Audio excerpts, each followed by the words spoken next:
சட்டப்பேரவையில் மக்கள் நல்வாழ்வுத்துறை சார்பில் புதிய அறிவிப்புகளை அமைச்சர் மா சுப்பிரமணியன் வெளியிட்டுள்ளார்.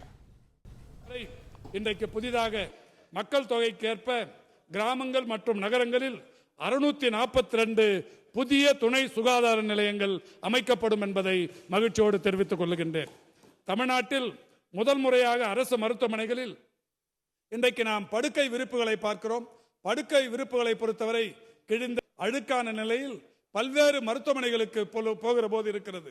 இன்றைக்கு எல்லா மருத்துவமனைகளிலும் நாம் அந்த வாஷிங் ஃபெசிலிட்டியை செய்திருந்தாலும் கூட இந்த கிழிந்த போர்வைகளை மாற்றுவது என்பது கொஞ்சம் சுணக்கமும் கூட இருக்கிறது. எனவே இந்த நிலையை அகற்றுகிற வகையில் தனியார் மருத்துவமனைகளுக்கு ஈடாக தினந்தோறும் ஒரு புதிய போர்வை அந்த படுக்கை மேல் இருக்க வேண்டும் என்கின்ற வகையில் திங்கட்கிழமை பொறித்த ஒரு படுக்கை விரிப்பு, செவ்வாய்க்கிழமை பெயர் பொதித்த ஒரு படுக்கை விரிப்பு, செவ்வாய்க்கிழமை அந்த மருத்துவமனைக்கு போகிறவர் திங்கட்கிழமை போர்வை இருந்தால் இது என்ன நேத்திக்கு போர்வை இங்க வச்சிருக்கிறீங்க, இது எடுங்கன்னு சொல்லலாம்.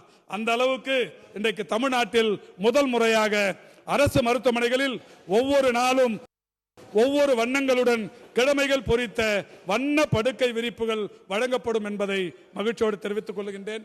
இன்னொரு சிறப்பான அறிவிப்பு, இன்றைக்கு 50,000க்கும் மேற்பட்ட குழந்தைகள் சிசுக்கள் எடை குறைந்த வகையில் பிறக்கிறார்கள்.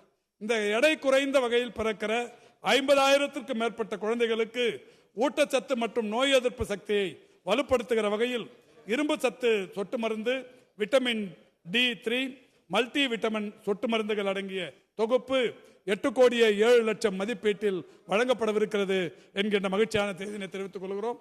இன்னொன்று, ஒரு 500 புதிய மருத்துவ பட்ட மேற்படிப்பு இடங்கள் புதிதாக உருவாக்கப்படவிருக்கிறது. பிளே ஸ்டோர் மற்றும் ஆப் ஸ்டோரில் இருந்து பாலிமர் செயலியை QR கோடு மூலம் பதிவிறக்கம் செய்யுங்கள்.